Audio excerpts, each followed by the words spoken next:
आप लोगों की क्लास 9 बजे स्टार्ट होती है, पता है आपको? जी मैम। 9 बजे क्लास स्टार्ट होती है आपकी। जी मैम, अभी क्लास स्टार्ट है लेकिन उधर कौन सी क्लास? है ना खुद एक अभी ये वाली क्लास तो आपने स्टार्ट की है ना, उधर ग्रुप में अभी तक सर ने मैसेज नहीं किया। अच्छा, तो वहाँ पे कोई और क्लास हो रही है? नहीं मैम, ये तो आपकी आप बता दें ग्रुप में जो स्टूडेंट्स हैं उनको आप बता दें खुद कि क्लास है। मैं जी मैम कर रहा हूँ। उनको बता दें, फिर स्टार्ट करते हैं।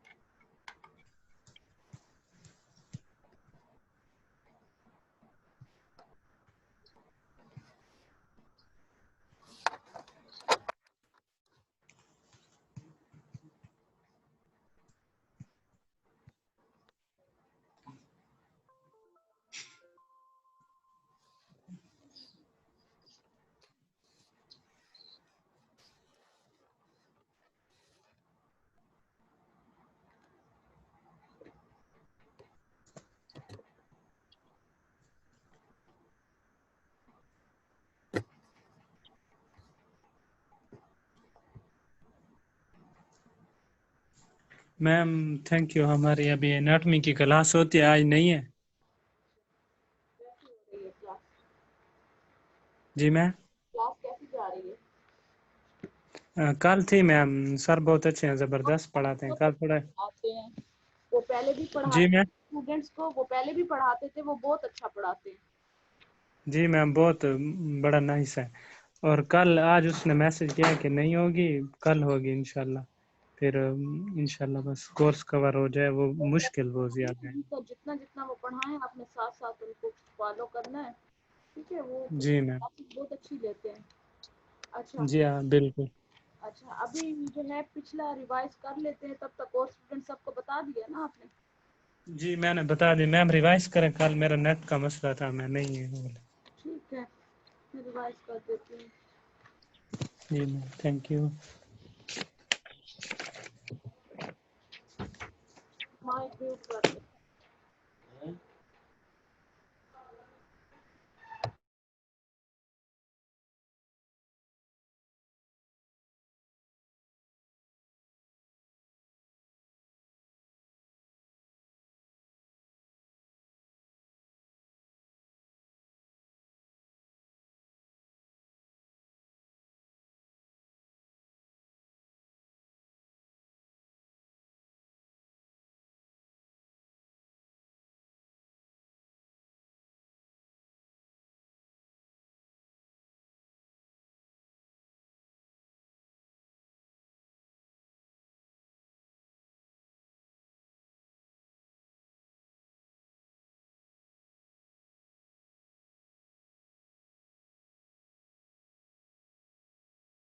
अच्छा, हमने कल पढ़ा था क्लासिफिकेशन, हमने स्टार्ट की थी अमाइनो एसिड्स की। कल हमने क्लासिफिकेशन पढ़ी थी।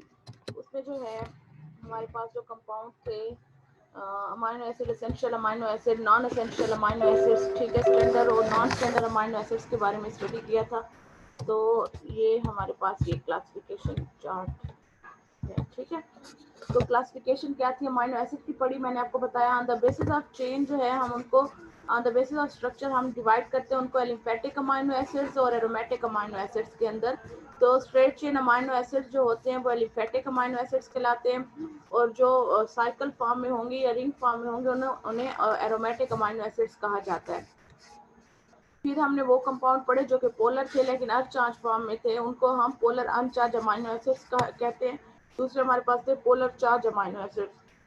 फिर पोलर चार्ज को पॉजिटिव और नेगेटिव चार्ज के अंदर जो मैम है, कौन सा चैप्टर है, चैप्टर पेज आपका नंबर बताएं मैम। चैप्टर आपका 4 है, प्रोटीन्स वाला, classification of amino acids. Page number बताएं मैम। पेज नंबर है आपका 41। 41। ठीक है। तो पॉजिटिवली चार्ज अमाइनो एसिड्स, ये हम कल टॉपिक पढ़ चुके थे। पॉजिटिवली चार्ज को बेसिक अमाइनो एसिड्स भी कहा जाता है और नेगेटिव चार्ज अमाइनो एसिड्स को एसिडिक अमाइनो एसिड्स भी कहा जाता है। तो नेगेटिवली चार्ज अमाइनो एसिड वो होते हैं जिनमें हमारे पास जो अमाइनो ग्रुप का मैंने आपको स्ट्रक्चर बताया था कि हमारे पास जो 3 वेरिएबल और 3 जो होते हैं ग्रुप वो क्या होते हैं, कांस्टेंट होते हैं, जबकि एक जो अल्काइल ग्रुप होता है, साइड चेन होती है, वो वेरिएबल होती है, वहां पर कोई भी ग्रुप आकर अटैच हो सकता है। ठीक है, तो उस ग्रुप की बेस पे जो है हम कंपाउंड को डिवाइड कर देते हैं पॉजिटिव चार्ज और नेगेटिव चार्ज ग्रुप के अंदर। तो पॉजिटिव नेगेटिव चार्ज के अंदर देखें यहाँ पे एक कार्बोक्सिलिक ग्रुप है, यहाँ पर भी तो ये दोनों नेगेटिव मिलके क्या बनाते हैं, नेगेटिवली चार्ज अमाइनो एसिड या हमारे पास क्या आएंगे, एसिटिक अमाइनो एसिड आएंगे। एग्जांपल एस्पार्टेट और ग्लूटामेट की है आपके पास। ठीक है, फिर हमने पढ़ा पॉजिटिवली चार्ज क्या होंगे, जब आपके पास दो पॉजिटिव चार्ज ग्रुप आएंगे अमाइनो एसिड के अंदर तो हम कहेंगे पॉजिटिवली चार्ज या बेसिक अमाइनो एसिड। तो यहाँ पर देखें एक अमाइनो ग्रुप ये है और एक ये है। ठीक है, पॉजिटिव चार्ज दो आ गए हैं हमारे पास। जो वेरिएबल चेन थी जब उस पर कंपाउंड अटैच हुआ है, अमाइनो ग्रुप था टर्मिनल पोजीशन पे, तो ये हमारे पास क्या हो जाएंगे, पॉजिटिवली चार्ज अमाइनो एसिड्स हो जाएंगे। ठीक है, फिर हमने पढ़ी classification based on protein senses. Protein senses की बेस पे जो है हम कंपाउंड को जो है क्या करते हैं डिवाइड करते हैं स्टैंडर्ड और नॉन स्टैंडर्ड अमाइनो एसिड्स के अंदर। अब स्टैंडर्ड अमाइनो एसिड्स कौन से होते हैं, जो कि प्रोटीन सिंथेसिस में हिस्सा लेते हैं, उनको स्टैंडर्ड अमाइनो एसिड्स कहा जाता है। जैसे कि 20 अमाइनो एसिड्स हैं हमारे बॉडी में प्रोटीन सिंथेसिस में अहम रोल प्ले करते हैं।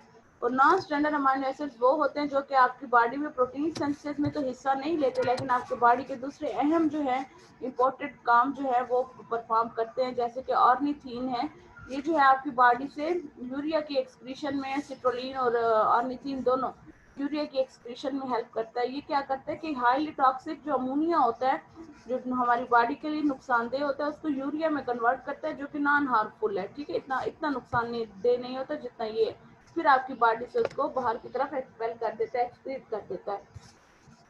सिट्रोलिन जो है यूरिया के बनाने में हेल्प करता है। ठीक है, यूरिया को अमोनिया से कन्वर्ट, अमोनिया से यूरिया को बनने में हेल्प करता है सिट्रोलिन, यानी कि इन दोनों का एक्सक्रीटरी रेट में, एक्सक्रीटरी प्रोसेस में बहुत अहम रोल है। तो ये हमारे पास हो गए थे नॉन स्टैंडर्ड अमाइनो एसिड। और बाकी आप कल हमने पढ़े classification on the basis of nutrition.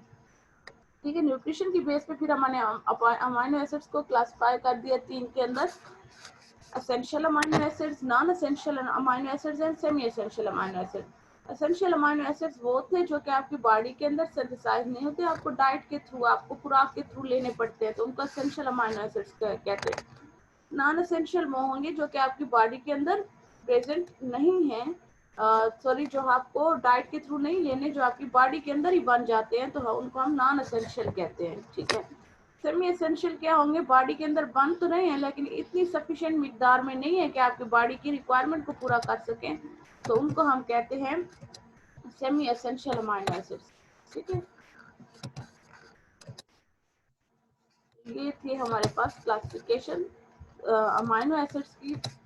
फिर मैंने पेप्टाइड बॉन्ड का बताया कि बहुत सारे नंबर आप जो अमाइनो एसिड मिल के क्या बनाते हैं, पॉलीपेप्टाइड चेन बनाते हैं, उनके दरमियान में जो लिंकेज होती है वो पेप्टाइड लिंकेज होती है। ठीक है, एक तरफ से हमारे पास अमाइनो एसिड के ग्रुप से हाइड्रोक्सिल ग्रुप और दूसरे से कार्बोक्सिलिक ग्रुप का जो हाइड्रोजन होगा, दोनों मिल के जो है रिप्लेस हो जाते हैं, वाटर को रिप्लेस करते हैं, दरमियान में जो लिंकेज बनती है उसको हम क्या कहते हैं, पेप्टाइड लिंकेज या पेप्टाइड बॉन्ड कहते हैं। ठीक है, आज हमने जो था क्या करना है, प्रोटीन्स की क्लासिफिकेशन पढ़नी है। तो आप मुझे ये बताएं, आपको जो है वहां तक समझ आ गई है सारी, वहां तक समझ आ गई है सबको? जी मैम, ये तो आ गई जो भी समझा। जी मैम आ गई। ठीक है, आ गई है। आप लोग इस तरह किया करें, जैसे 9 बजे मेरी क्लास का टाइम होता है ना, आप लोग सारे खुद ही इंटर हो जाया करें। ठीक है, कि मैं 9 बजे लास्ट में क्लास लेती होती हूँ। ठीक है, आप लोग आ जाया करें। तो आज जो है हमने क्या पढ़नी है, क्लासिफिकेशन ऑफ प्रोटीन। तो क्लासिफिकेशन ऑफ प्रोटीन जो है हमने उसको डिवाइड कर दिया सिंपल, कॉन्जुगेटेड और डिराइव्ड प्रोटीन के अंदर। ठीक है, सिंपल जो है ऑन द बेसिस जो है ग्लोबुलर प्रोटीन, आपके पास जो स्फेरिकल प्रोटीन होंगे ग्लोबुलर फॉर्म में होंगे, उनको हमने क्या कहा है, सिंपल प्रोटीन्स का है, जिसमें एल्बुमिन है, ग्लोबुलिन है, आपकी बुक में जो लिखा हुआ है प्रोलामीन है, हिस्टोन है, अपनी बुक को भी साथ में देखें। ठीक है, प्रोटामीन है, कैराटीन है, ये सारे आपके पास क्या होते हैं, ये सिंपल प्रोटीन्स है। इनको सबको एक एक करके सारा पढ़ेंगे। ठीक है। उसके बाद आपके पास आ जाते हैं जो है स्क्लेरोप्रोटीन। ये आपकी बुक के अंदर नहीं लिखा हुआ। स्क्लेरोप्रोटीन कौन से होते हैं? वो प्रोटीन, ठीक है, जो कि इनसॉल्युबल प्रोटीन का स्ट्रक्चर हो, ठीक है, सच एज केराटिन हो गया। इनका जो स्ट्रक्चर होगा वो इनसॉल्युबल होगा। हम इनको कहेंगे इनसॉल्युबल स्ट्रक्चरल प्रोटीन। ये कोलेजन है, इलास्टिन है, केराटिन है, इनके अंदर आ जाता है। ये फिब्रस फॉर्म में होते हैं, ठीक है। स्क्लेरोप्रोटीन जो है हमारे पास जो है फिब्रस प्रोटीन होते हैं, तो इसलिए इनको क्या कहा जाता है? ये इनसॉल्युबल जो है स्ट्रक्चरल प्रोटीन है। इसमें केराटिन भी आ रहा है, इलास्टिन भी आ रहा है और कोलेजन भी आ रहा है। कॉन्जुगेटेड का क्या मतलब है? कॉन्जुगेटेड जो प्रोटीन नॉन प्रोटीन पार्ट से मिलके जो है बने हुए होंगे उनको हम क्या कहते हैं? कॉन्जुगेटेड, ठीक है। कॉम्बिनेशन में होंगे, हमारे पास अवेलेबल होंगे। जैसे न्यूक्लियोप्रोटीन है, न्यूक्लिक एसिड के साथ प्रोटीन कॉम्बिनेशन में, ग्लाइकोप्रोटीन है, म्यूकोप्रोटीन है, लाइपोप्रोटीन है, फास्फोप्रोटीन है, क्रोमोप्रोटीन है और मेटालोप्रोटीन है। मेटल ग्रुप के साथ अटैच होगा तो मेटालोप्रोटीन, ठीक है। हेमोग्लोबिन जो है, ठीक है, आयरन के साथ हेमोग्लोबिन जो है उसके दरमियान में फेरस स्ट्रक्चर होता है। आयरन अगर हम मॉलिक्यूलर स्ट्रक्चर उसका देखें तो वो क्या है हमारे पास? हेमोहीन जो है वो प्रोटीनिशियस पार्ट है, तो हम इसको मेटालोप्रोटीन कहते हैं। क्रोमोप्रोटीन, ठीक है, फास्फोप्रोटीन, लाइपोप्रोटीन कोलेस्ट्रॉल के साथ कॉम्बिनेशन में पड़ा है, ग्लाइकोप्रोटीन कार्बोहाइड्रेट के साथ कॉम्बिनेशन में पड़ा है। तो ये कंजुगेटेड फॉर्म में, जब वो कंबाइंड फॉर्म में होंगे, यानी कि एक दूसरे के दूसरे मालिक्यूल नॉन प्रोटीनेशियस पार्ट के साथ अटैच होंगे, तब हम उनको क्या कहेंगे? कंजुगेटेड प्रोटीन्स है आपके पास, ये देखें, ठीक है। अच्छा, डिराइव को फिर आपने डिवाइड कर दिया दो में, प्राइमरी और सेकेंडरी के अंदर। प्राइमरी डिराइव प्रोटीन और सेकेंडरी डिराइव प्रोटीन, ये कोगुलेटेड प्रोटीन होंगे, प्रोटीन्स होंगे और मेटालोप्रोलीन है, ठीक है, प्रोटियोसिस है, पेप्टोन्स है, पॉलीपेप्टाइड्स है और पेप्टाइड्स है। ये आपके पास सेकेंडरी प्रोटीन्स आ रहे हैं, ठीक है। तो ये आपके पास स्ट्रक्चर है। आप ये भी बना सकते हो, इजी है, ठीक है। आप बुक वाला भी बना सकते हो। अच्छा, बुक में आपकी एक और उन्होंने चेन दी हुई है, जिसमें उन्होंने क्या किया? आपकी प्रोटीन्स को on the basis of physicochemical उसके sorry on the basis of function जो है क्लासिफाई किया हुआ है कि इनका काम क्या होता है प्रोटीन्स का। तो आपने वो एक चेन डालनी होगी इसमें साइड पे, यहाँ पे निकाल के आपने लिखना है कि फंक्शन की बेस पे हम प्रोटीन को जो है क्लासिफाई कर देते हैं। स्टोरेज प्रोटीन के अंदर, स्ट्रक्चरल प्रोटीन के अंदर, डिफेंसिव प्रोटीन के अंदर, ट्रांसपोर्ट प्रोटीन के अंदर, रेगुलरिटी प्रोटीन के अंदर, रेगुलेशन में जो इनका मैकेनिज्म होगा, कॉन्ट्रैक्शन में जो इनका मैकेनिज्म होगा, और उसके अलावा जो है इन प्रोटीन्स का जो है जो मैकेनिज्म होगा। एक मिनट आप लोग होल्ड करें।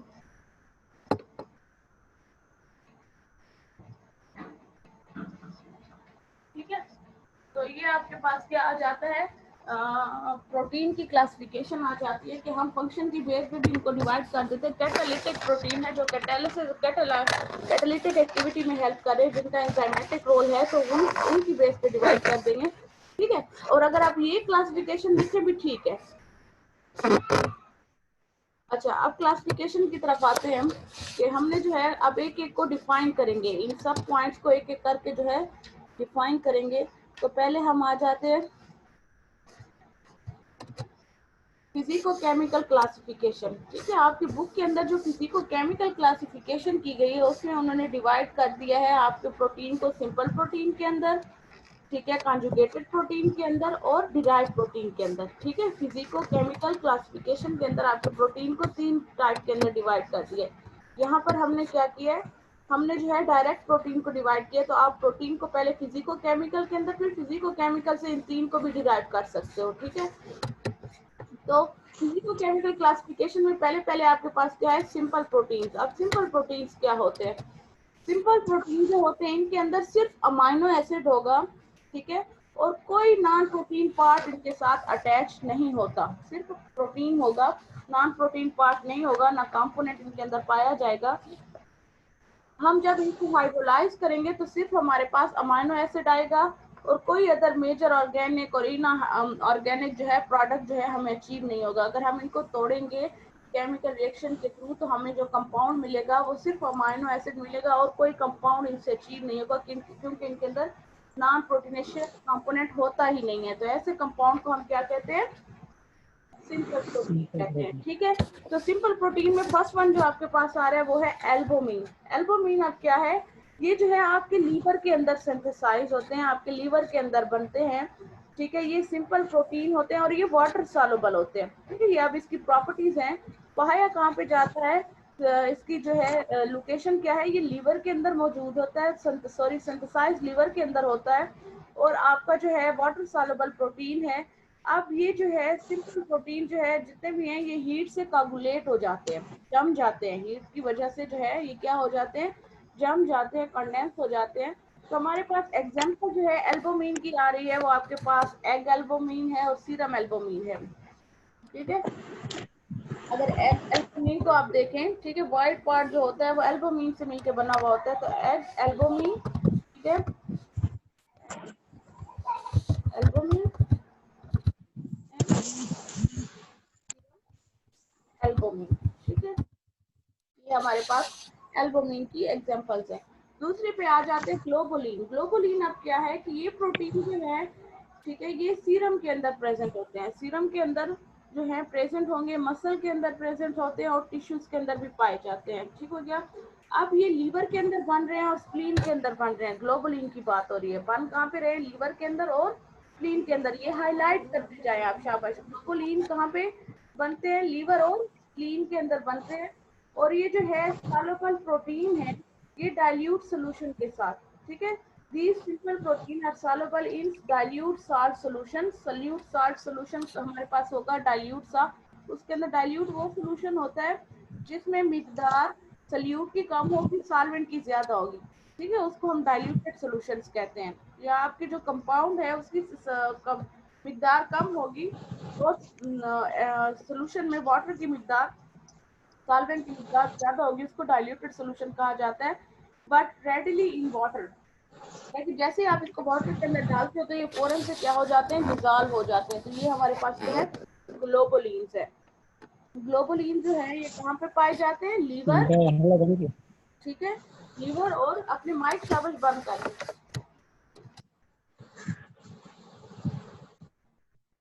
हो गया। उसके बाद आ जाता है प्रोलामीन। प्रोलामीन अब क्या होते हैं, ये सारे के सारे हम सिंपल प्रोटीन पढ़ रहे हैं, वो प्रोटीन जिनके अंदर सिर्फ अमाइनो एसिड होगा, नॉन प्रोटीनेशियस पार्ट नहीं पाया जाता, उनको हम क्या कहते हैं, सिंपल प्रोटीन्स कहते हैं। तो प्रोलामीन जो है ये सिंपल प्रोटीन है और इनके अंदर बहुत ज्यादा मिकदार में जो है अमाइनो एसिड प्रोलीन पाया जाता है। ठीक है, तो ये जो ग्लाइडेन ऑफ व्हीट है, ठीक है, एग्जांपल इसमें हम क्या देंगे, ग्लाइडेन ऑफ,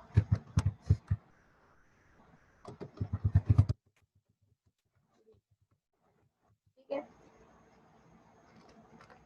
अब ग्लाइडिन अगर आप देखें, व्हीट, व्हीट क्या होता है, आटे को जब गूंदा जाता है, ठीक है, घर में अम्मी आटा गूंदती है ना, देखा होगा उनको आटा गूंदते हुए, या वो जब आप देखते हो तंदूर में रोटी लग रही होती तो वो आटा जो गूंदा हुआ होता है उसके अंदर ना एक दूसरे से चिपकता है वो, ठीक है।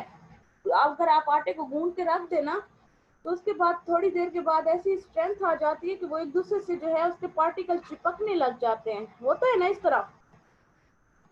जी मैम। वो इसी प्रोटीन की वजह से होती है, ठीक है, कि वो डो, डो कहते हैं हम, आटे का जो पेड़ा होता है उसको डो कहा जाता है, कि उसके अंदर जो स्ट्रेंथ आती है एक दूसरे के ऊपर चिपकने की, या जो वो एक दूसरे को मॉलिक्यूल ने ऐसे पकड़ा हुआ होता है, हम आटा गूंथते हैं उसके बाद जो है वो गिरता नहीं है, वो ग्लाइडेन ऑफ व्हीट होता है। ठीक है, उसके अंदर जो स्ट्रेंथ होती है डो के अंदर वो इन्हीं प्रोलामीन या प्रोलीन अमाइनो एसिड की वजह से होती है। ठीक है, अच्छा, दूसरा हमारे पास क्या आ रहा है, हिस्टोन। हिस्टोन जो है ये भी सिंपल प्रोटीन्स हैं, ठीक है, इनमें बेसिक अमाइनो एसिड पाया जाता है, आर्जिनिन पाया जाता है इनके अंदर, ये हाईलाइट करते हैं। हिस्टोन के अंदर आर्जिन है, लाइसिन है, ये अमाइनो एसिड है, ठीक है, और हिस्टिडीन पाया जाता है। होगा, और ये जो है डीएनए के साथ कंबाइन होके क्या बनाते हैं, न्यूक्लियोप्रोटीन बनाते हैं। हमने पढ़ा है ना कि हमारे पास कंजुगेटेड फॉर्म में जब कंपाउंड होगा, जब ये न्यूक्लिक एसिड के साथ मिल जाएंगे ना ये हिस्टोन, तो ये आपको क्या बना के देंगे, न्यूक्लियोप्रोटीन बना के देंगे। ठीक है, तो सिर्फ जो हिस्टोन है वो किससे मिलके बने हुए हैं, वो सिर्फ प्रोटीन से मिलके बने हुए हैं। ठीक है, और वो प्रोटीन क्या है, लाइसिन है, आर्जिनिन है और हिस्टिडीन है। ठीक हो गया। अब प्रोटामीन पे आते हैं, ये मैं लिख इसलिए नहीं रही क्योंकि आपकी बुक में सब कुछ लिखा हुआ है तो फिर टाइम ज्यादा लग जाएगा हमारा। प्रोटामीन जो है ये बेसिक इन नेचर होते हैं प्रोटीन, और इनमें सबसे ज्यादा मिकदार में जो है आर्जिनिन पाया जाता है। जो चीज बताऊं उसको फौरन से हाईलाइट करना है, आर्जिनिन, ठीक है। और ये जो है डीएनए के साथ कंबाइन होके ये भी क्या बनाते हैं, न्यूक्लियोप्रोटीन बनाते हैं और स्पर्म सेल्स के अंदर पाए जाते हैं, ठीक है, प्रोटामीन। अब एल्बुमिनाइड क्या है, एल्बुमिनाइड जो है ये फाइब्रस प्रोटीन है, रेशेदार जो होते हैं, जिस तरह रेशे नहीं होते वैसे फाइबर होंगे इनके, और इसमें आपके पास कोलेजन आ जाता है, इलास्टिन आ जाता है, ठीक है। हमने जब हम पढ़ रहे थे, मैंने आपको स्क्लेरोप्रोटीन पढ़ाया, उसमें मैंने बताया कि वो फिब्रस प्रोटीन होते हैं और वाटर के अंदर सॉल्युबल नहीं होते, उनको हम क्या कहते हैं, स्क्लेरोप्रोटीन कहते हैं।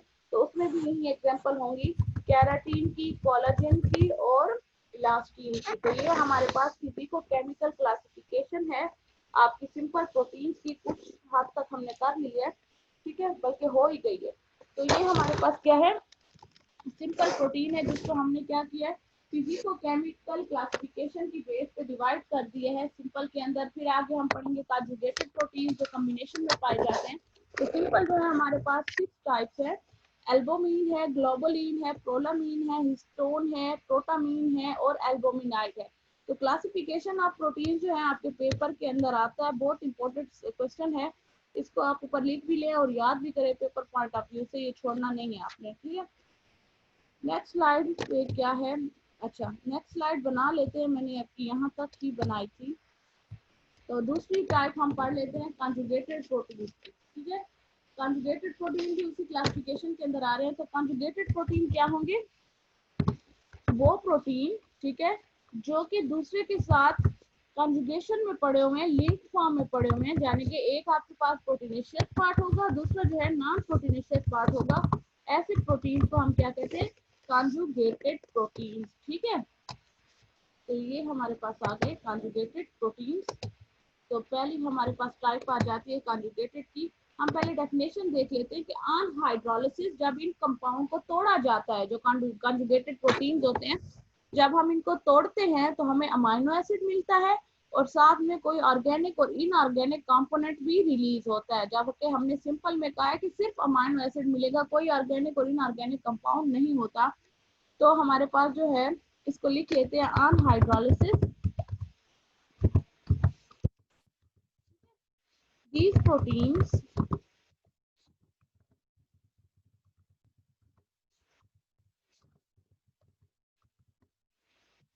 amino acids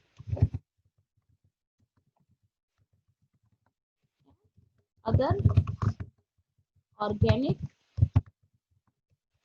and inorganic components। ये हमारे पास जो है क्या आ जाते हैं, कंजुगेटेड प्रोटीन्स आ जाते हैं। तो पहले आपके पास क्या आ रहा है, न्यूक्लियोप्रोटीन्स। न्यूक्लियोप्रोटीन्स क्या है, ये जो है प्रोटीन हमारा जो है कॉम्बिनेशन में पड़ा हुआ है, किसके साथ, न्यूक्लिक एसिड के साथ, उसको हम न्यूक्लियोप्रोटीन कहेंगे। लाइपोप्रोटीन, इसमें क्या होगा, जो आपका कंपाउंड होगा वो लिपिड्स के साथ जो है क्या पड़ा होगा, कॉन्जुगेशन में पड़ा होगा, उसको हम क्या कहेंगे, लाइपोप्रोटीन, ठीक है। दूसरा हमारे पास क्या आ जाता है, फास्फोप्रोटीन, ठीक है। जब फास्फेट ग्रुप आपका कंपाउंड के साथ अटैच होगा तो तब हम उसको कहेंगे फास्फोप्रोटीन, ठीक है। दूसरा क्या है आपके पास जो है, मेटालोप्रोटीन, ठीक है। तो ये क्या होगा, मेटल के साथ जो है जब प्रोटीन अटैच होगा तब उसको हम क्या कहते हैं, मेटालोप्रोटीन्स कहते हैं। और ग्लाइकोप्रोटीन क्या होंगे, जब, ये सिर्फ आपकी बुक में डेफिनेशन है, ग्लाइको कार्बोहाइड्रेट इनके साथ अटैच होगा तो इनको क्या कहा जाता है, ग्लाइकोप्रोटीन्स कहा जाता है ना। Carbohydrate will be attached with protein then they will be called glycoproteins, ठीक है। तो ये हमारे पास क्या है, कंजुगेटेड प्रोटीन्स की जो है क्लासिफिकेशन है। ये इजी है, समझ आ गई है ना सबको, कि न्यूक्लिक एसिड जब अटैच होगा, न्यूक्लियोप्रोटीन, लिपिड अटैच होगा, लाइपोप्रोटीन, फास्फेट ग्रुप अटैच होगा, फास्फोप्रोटीन, मेटालोप्रोटीन, इस तरह मेटल ग्रुप अटैच होगा, ग्लाइकोप्रोटीन के साथ कार्बोहाइड्रेट जब आपका अटैच होता है तो उसको क्या कहते हैं, ग्लाइकोप्रोटीन्स कहते हैं। यहाँ तक आ गई है समझ, जी जी मैम। मैम। ठीक ठीक है। अब जी मैम। प्रोटीन्स की जो है क्लासिफिकेशन दूसरी जो इसी हमारे पास जो है फिजिको केमिकल क्लासिफिकेशन के अंदर रहती है, वो क्लासिफिकेशन है उसकी जो है तो हमने पढ़ना है पॉइंट डिराइव्ड प्रोटीन का। ठीक है, हमने पढ़ लिया कंजुगेटेड प्रोटीन, अब हम पढ़ेंगे डिराइव्ड प्रोटीन। ठीक है, हमने आपको याद हो जब मैं आपको डिराइव्ड कंपाउंड्स पढ़ा रही थी कार्बोहाइड्रेट के चैप्टर में, मैंने आपको क्या कहा था, जो डिराइव्ड होते हैं वो मॉडिफाइड फॉर्म होती है हमारे पास सिंपल और कंजुगेट।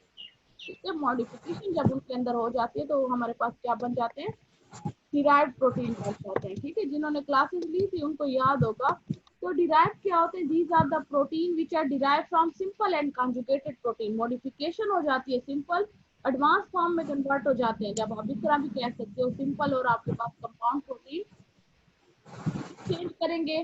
ठीक है, एंजाइम्स और वेरियस केमिकल रिएक्शंस जब उनके अंदर होंगे तो आपका जो सिंपल और कंजुगेटेड प्रोटीन पड़े हुए हैं वो मॉडिफाइड हो जाएंगे। ठीक है, तो उसको हम क्या कहते हैं, उसको हम कहते हैं कि डिराइव्ड प्रोटीन है। ठीक हो गया, these are the protein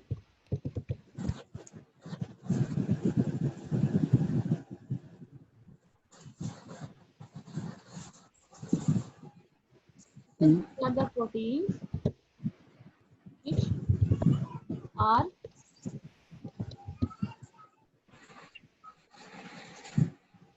derived from simple conjugated, ठीक है, प्रोटीन। कौन से प्रोसेस से, थ्रू हीट, ठीक है, पीएच चेंज, पीएच के अंदर चेंज आएगा, या थ्रू एनी केमिकल रिएक्शन। ठीक है,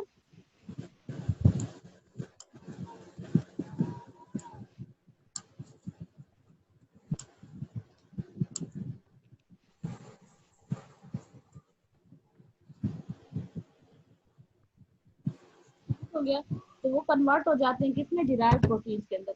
अब डिराइव्ड प्रोटीन्स को हम जो है दो में डिवाइड कर देते हैं, primary proteins, primary derived proteins, ठीक है, और दूसरा जो है आ जाता है सेकेंडरी, सेकेंडरी को।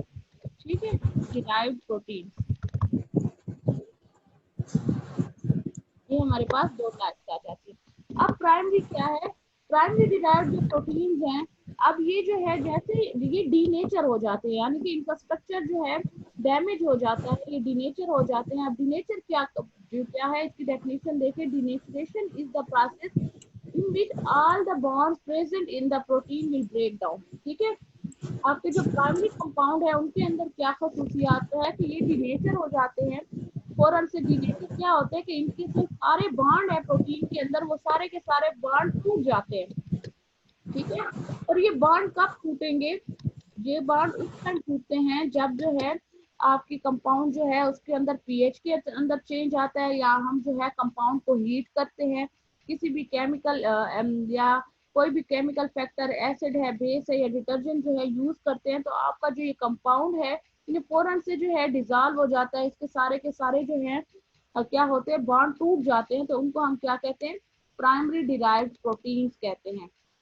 ठीक है, और हम फिर ये भी कह सकते हैं कि ये प्रोटीन जो है आसानी से डाइजेस्ट हो जाते हैं, कह सकते हैं ना, डाइजेस्टेबल। ठीक है, आसानी से हजम हो जाते हैं, क्यों कि जैसे इनको ऐसी इन्वायरमेंट मिलती है, इनके केमिकल जो है नेचर के अंदर चेंज आता है, या इनके पीएच ऐसी जगह पे जाते हैं जहाँ पे पीएच चेंज होती है, हीट इनको मिलती है, तो ये कंपाउंड फौरन से डिजॉल्व हो जाता है, अपने सारे के सारे बॉन्ड जो है तोड़ देता है। तो उस प्रोसेस को हम कहते हैं डीनेचरेशन। ठीक है, तो हम ये कह सकते हैं कि ये प्रोटीन जो है इजीली डाइजेस्टेबल है, फौरन से हजम हो जाते हैं, यानी कि सॉल्युबलाइज हो जाते हैं, डाइजेस्टेबल है, डिजॉल्व हो जाते हैं बॉडी के अंदर, अगर इनको डाइट के थ्रू हम लेते हैं। ठीक है, तो इजीली डाइजेस्टेबल है।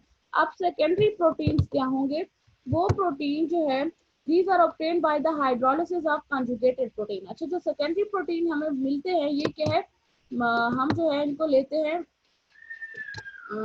हम जो है इनको कंजुगेटेड प्रोटीन की जब मॉडिफिकेशन होती है या उनके अंदर जो चेंजेस आते हैं उसके बाद सेकेंडरी डिराइव्ड प्रोटीन बनते हैं। और इसमें हमारे पास जो एग्जांपल्स आ जाती हैं वो प्रोटीएसेस है, पेप्टोन्स है और ओलिगोपेप्टाइड्स है। ये आपके पास क्या है, सेकेंडरी प्रोटीन्स हैं, ठीक है। अच्छा, अब हमारे पास जो है ये जो है सॉल्युबल होते हैं प्रोटीन अर्ली स्टेज के अंदर, ठीक है। और जो ड्यूरिंग जो है डाइजेशन इनका भी जो है सेकेंडरी प्रोटीन जो है जितने भी हैं ड्यूरिंग जो है डाइजेशन जो है इनका जो है प्रोटीन जो है वो बॉन्ड क्या कर देता है, ब्रेक कर देता है। तो ये कंपाउंड भी जो है क्या होते हैं अर्ली स्टेज में हमारे पास सॉल्युबल होंगे, जिनके अंदर प्रोटीएजेस आ रहे हैं,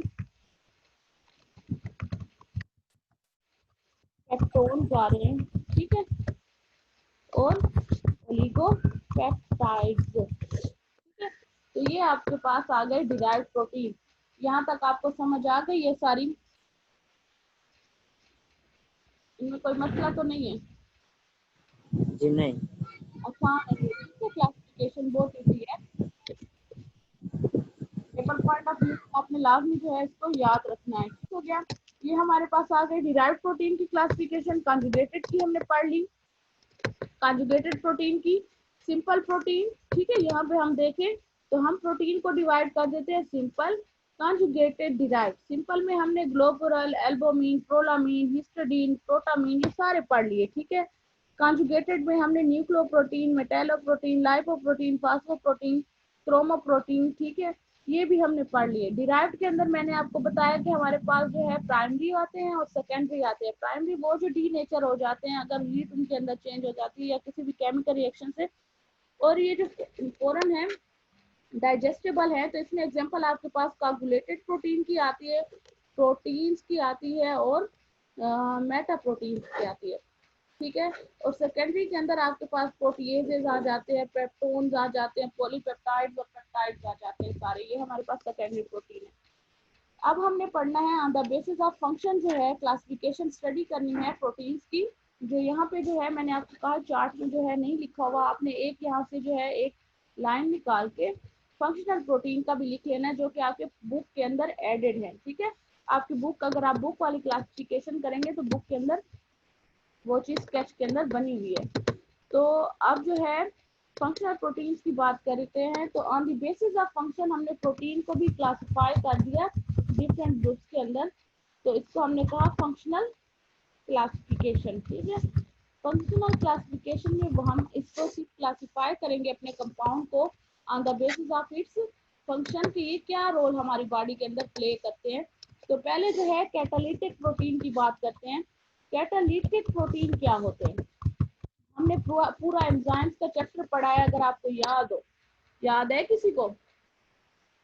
हमने पूरा चैप्टर पढ़ा है और हमने क्या बात की थी कि एंजाइम जो है हमारी बॉडी के अंदर किसी भी रिएक्शन के अंदर यूटिलाइज नहीं होते, लेकिन आपके रिएक्शंस को फास्ट करते हैं, स्पीड अप करते हैं। तो वो प्रोटीन जो कि इन एक्टिविटीज के अंदर इन्वॉल्व होंगे, आपकी बॉडी के फंक्शंस को स्पीड अप कर रहे होंगे, आपको प्रोडक्ट, आपके रिएक्टेंट को प्रोडक्ट में कन्वर्ट करने में हेल्प कर रहे होंगे, उनको, उन प्रोटीन्स को हम कहेंगे कैटालिटिक प्रोटीन्स, ठीक है।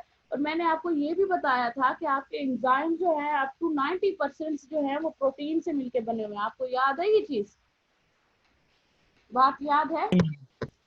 जी नहीं मैम, भूल गए हैं सब। शाबाश है, शाबाश है।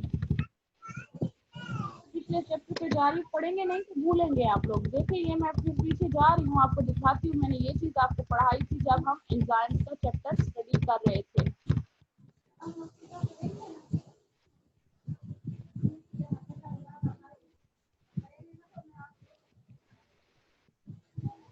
ठीक है, ये देखें,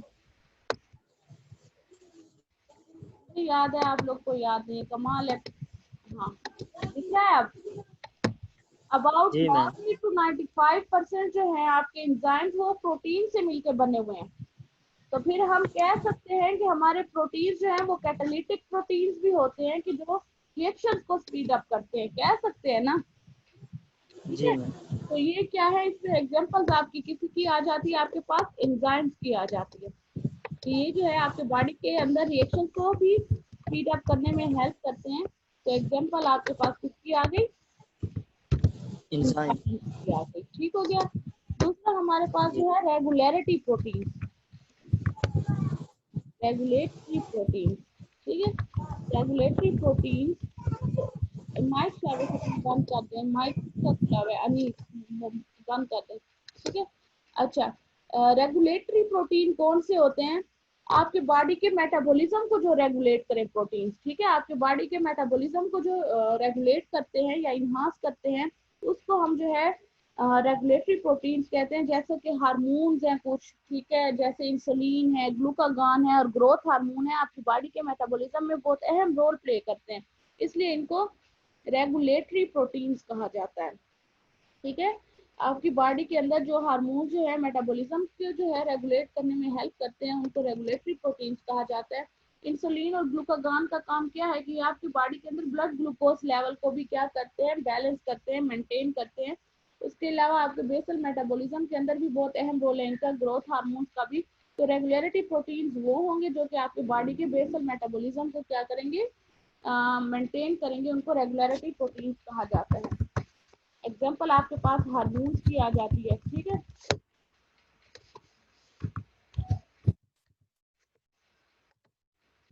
दूसरी हमारे पास टाइप आ जाती है स्ट्रक्चरल प्रोटीन, ठीक है, स्ट्रक्चरल प्रोटीन, ठीक हो गया। स्ट्रक्चर वो होंगे जो आपकी बॉडी की स्टेबिलिटी को मेंटेन करने में हेल्प करेंगे। These are responsible to give stability to the body, आपकी बॉडी की ओवरऑल जो है स्टेबिलिटी, जो बैलेंस है, उसको मेंटेन करने में स्ट्रक्चरल प्रोटीन बहुत अहम रोल प्ले करते हैं। जिसमें कैराटीन है, कैराटीन आपके हेयर्स के अंदर भी होता है, आपके नेल्स के अंदर भी पाया जाता है, ठीक है। कोलेजन हो गया, गम आपकी जो है, गम की मॉडिफिकेशन में कोलेजन बहुत अहम रोल प्ले करता है। हमारे हर बॉडी की जो है पार्ट के अंदर प्रेजेंट है इलास्टिन, इस तरह, ठीक है। इलास्टिन, कोलेजन और कैराटीन जो है आपकी बॉडी के अंदर जो है कि बॉडी की जो स्टेबिलिटी है उसको मेंटेन करने में हेल्प करते हैं, और इनको जो है स्ट्रक्चरल प्रोटीन कहा जाता है। कैराटीन, ठीक है, कोलेजन और इलास्टिन, इनके बारे में डिटेल में पढ़ेंगे, ठीक है। तो ये हमारे पास क्या है, आपके स्ट्रक्चरल प्रोटीन है। यहाँ तक आ गई है सबको समझ? जी मैम आ गई है। ठीक है, ये बहुत आसान से छोटे छोटे से टॉपिक हैं। तो ट्रांसपोर्ट प्रोटीन क्या होते हैं? वो जो है आपकी बॉडी से मटेरियल को एक जगह से दूसरी जगह पे ट्रांसपोर्ट करें, उनको हम ट्रांसपोर्ट प्रोटीन कहते हैं, ठीक है। अब इनका काम क्या होता है कि ये जो है these protein are involve for the carry of different substances in the blood, ठीक है। आपके ब्लड के अंदर डिफरेंट सब्सटेंसेस को जो है कैरी करते हैं, जिस तरह हेमोग्लोबिन है, ठीक है। हेमोग्लोबिन जो है ये प्रोटीन है, और ये ऑक्सीजन को कैरी करता है ना, आपकी बॉडी के अंदर जो है डिस्ट्रीब्यूट करता है, आपके टिश्यूज को जो है ऑक्सीजन प्रोवाइड करता है। तो हमारी बॉडी में जो ऑक्सीजन होती है वो जो है क्या होती है, फेरस फॉर्म में अटैच होती है हेमोग्लोबिन से, ठीक है। हेमोग्लोबिन के साथ ऑक्सीजन अटैच होके हमारी पूरी बॉडी के अंदर फिर डिस्ट्रीब्यूट हो जाती है। तो उसको हम क्या कहते हैं, ऐसे प्रोटीन को जो कि आपकी बॉडी के अंदर एक कंपोनेंट को, डिफरेंट सब्सटेंसेस को कैरी करे और उसको ट्रांसपोर्ट करे, तो ऐसे प्रोटीन को कहा जाता है ट्रांसपोर्ट प्रोटीन। और इसमें एग्जांपल आपके पास जो है हेमोग्लोबिन की आ जाती है, ठीक है। हेमोग्लोबिन इसी तरह कार्बन डाइऑक्साइड को कैरी करके हमारी बॉडी से बाहर की तरफ एक्सहेल करने में भी हेल्प करता है, क्योंकि कार्बन डाइऑक्साइड आपकी बॉडी के लिए टॉक्सिक होती है और हमने उसको खारिज करना होता है। थ्रू लंग्स जो है आपकी बॉडी से क्या करता है, बाहर की तरफ एक्सहेल आउट कर देता है। अच्छा, कॉन्ट्रैक्टाइल प्रोटीन कौन से होते हैं? कॉन्ट्रैक्टाइल, कॉन्ट्रैक्टाइल प्रोटीन जो होते हैं ये वो है प्रोटीन होंगे जो कि, जिस तरह हम कहते हैं, आपने अगर मसल्स का स्ट्रक्चर पढ़ा हुआ तो उसमें जो है मायोसिन और एक्टिन हेड जो है, ठीक है, ये प्रोटीन इन नेचर होते हैं। ये जब एक दूसरे के ऊपर कॉन्साइड करते हैं तो आपकी जो है मसल कॉन्ट्रैक्ट हो जाता है, और जब ये हेड एक दूसरे से हट जाते हैं तो आपका मसल रिलैक्स हो जाता है। तो उन प्रोटीन को हम क्या कहते हैं, कॉन्ट्रैक्टाइल प्रोटीन, यानी कि ये आपके मसल की कॉन्ट्रैक्शन और रिलैक्सेशन में जो प्रोटीन हेल्प करे उसको कॉन्ट्रैक्टाइल प्रोटीन कहा जाता है। फॉर एग्जांपल एक्टिन है, ठीक है, मायोसिन और ट्यूबुलिन, ये प्रोटीन जो हैं आपको हेल्प करते हैं कॉन्ट्रैक्शन और रिलैक्सेशन ऑफ मसल्स के अंदर। उसके बाद आ जाते हैं स्टोरेज प्रोटीन, वो प्रोटीन जो आपकी बॉडी के अंदर न्यूट्रिशन को स्टोर करें, उनको न्यूट्रिशनल पर्पस के लिए जो यूज हो, स्टोर प्रोटीन उनको कहा जाता है। तो इसमें ओवल एल्बुमिन आ रहा है, ठीक है। ये मैं इसलिए नहीं लिख रही क्योंकि आपकी बुक के अंदर डिटेल लिखी हुई है और ये बहुत इजी टॉपिक है, ठीक है, आपको सिर्फ पढ़ने पड़ेंगे। तो इसमें जो है एग्जांपल हमारी क्या आ जाती है, ओवल।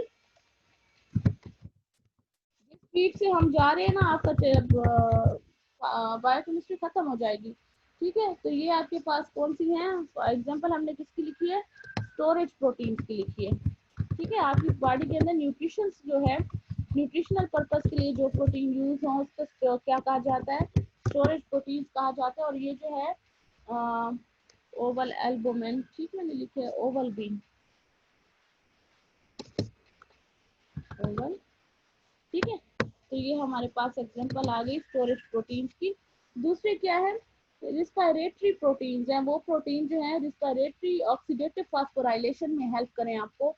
ऑक्सीडेटिव फास्फोराइलेशन में क्या होता है कि आपके जो न्यूट्रिएंट्स को जो है कंपाउंड आपके सेल के अंदर जब वो ऑक्सीडाइज हो जाते हैं और उनसे जो एटीपीज एनर्जी जनरेट होती है, उस प्रोसेस को हम क्या कहते हैं, ऑक्सीडेटिव फास्फोराइलेशन, ठीक है। तो ये प्रोटीन जो है हेल्प करते हैं ऑक्सीडेटिव फास्फोराइलेशन में, उनको रिस्पिरेटरी प्रोटीन कहा जाता है। और जो हमारे पास सिस्टम है पूरा साइटोक्रोम कॉम्प्लेक्स का, वो जो है इसमें रिस्पिरेटरी प्रोटीन है और इसमें इस प्रोसेस के अंदर जो है वो क्या करता है, हेल्प आउट करता है, ठीक है। उसको क्या कहा जाता है, रिस्पिरेटरी प्रोटीन कहा जाता है। सुन रहे हैं कि सो गए हैं? सुन रहे हैं मैम। इसमें आपके पास एग्जांपल आ जाएगी साइटोक्रोम, ठीक है, कॉम्प्लेक्स की। दूसरा हमारे पास आ जाता है ब्लड क्लॉटिंग प्रोटीन। ये वो होते हैं जो ब्लड को क्लॉट होने में, ब्लड को जो है जमने में मदद करते हैं। और उसमें जो है हमारे पास प्रोटीन की एग्जांपल आ जाती है फिब्रिनोजन, ठीक है। ब्लड क्लॉटिंग प्रोटीन जो है ये कौन से होते हैं, ब्लड को जमने में हेल्प करते हैं, खून को गाढ़ा होने में हेल्प करते हैं, तो उनको ब्लड कोगुलेशन फैक्टर भी कहा जाता है और जो है ब्लड क्लॉटिंग फैक्टर भी कहा जाता है, ठीक है। ब्लड क्लॉटिंग फैक्टर, ठीक है, प्रोटीन, ये हमारे पास आ गए फाइब्रिनोजन। दूसरे हमारे पास आ जाते हैं डिफेंसिव प्रोटीन, जो आपकी बॉडी के अंदर डिफेंसिव रोल प्ले करते हैं, ठीक है। आप जब वायरस का सुनते हो तो आपको बार बार आप ये भी सुनते होंगे कि आपकी इम्यूनिटी अच्छी होनी चाहिए, होता है ना, कि जी आपका मैम। इम्यून सिस्टम अच्छा होना चाहिए। कि वो प्रोटीन जो आपके इम्यूनिटी को इन्हांस करने में अहम रोल प्ले करते हैं, उनको इम्यून प्रोटीन कहा जाता है या डिफेंसिव प्रोटीन कहा जाता है। आपकी बॉडी के अंदर जर्म्स के खिलाफ जो एक्टिव हो जाते हैं उन प्रोटीन को हम क्या कहते हैं, डिफेंसिव प्रोटीन कहते हैं। तो एग्जाम्पल हमारे पास इसमें एंटीबॉडीज की है। बॉडी जो है वो किससे मिलकर बनी हुई होती है, प्रोटीन से मिलकर बनी हुई होती है, और इन प्रोटीन को हम क्या कहते हैं, डिफेंसिव प्रोटीन कहते हैं, ठीक है। ये आपकी क्लासिफिकेशन हो गई कंपाउंड्स की, प्रोटीन की, on the basis of their function, उसके बेस पे भी हमने उनको डिवाइड कर दिया। और यहाँ पर आपकी जो है ये जो है क्लासिफिकेशन स्टॉप हो गई। अब बताएं इसमें से आपको कोई पॉइंट जो समझ ना आया हो। कैटालिटिक, वो जो आपकी बॉडी के अंदर रिएक्शन